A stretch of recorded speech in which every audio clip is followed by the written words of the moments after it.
Hello friends, आज हम हिंदी साहित्य के क्वेश्चन करने जा रहे हैं जो कि प्रीवियस ईयर पेपर में से लिए गए हैं। तो पहला क्वेश्चन है, जिस रचना में लेखक के अपने जीवन से संबंधित वर्णन हो उसे क्या कहते हैं? तो उसे कहते हैं आत्मकथा।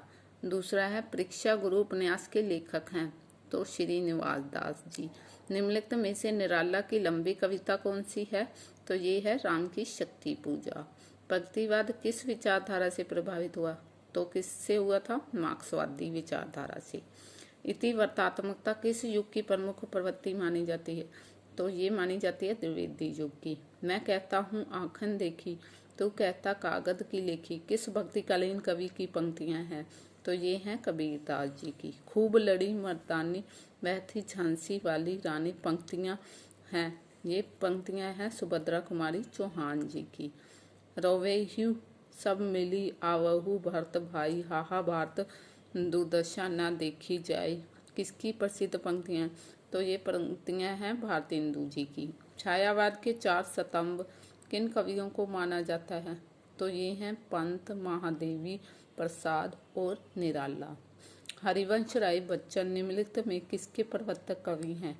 तो ये हैं हालावाद के। सुमित्रा नंदन पंत को निम्नलिखित में से कैसा कवि स्वीकार किया गया है? तो ये किया गया प्रकृति का सुकुमार कवि।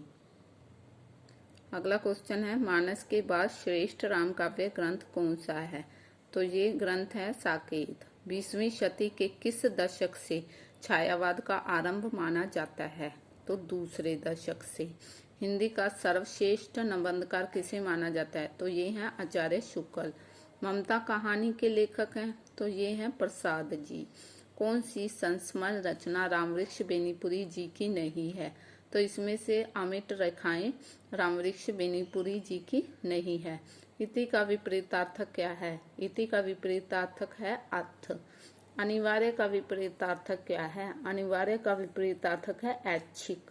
कफन कहानी कैसी है? तो कफन कहानी यथार्थवादी है। नाखून क्यों बढ़ते हैं किसका प्रसिद्ध निबंध है?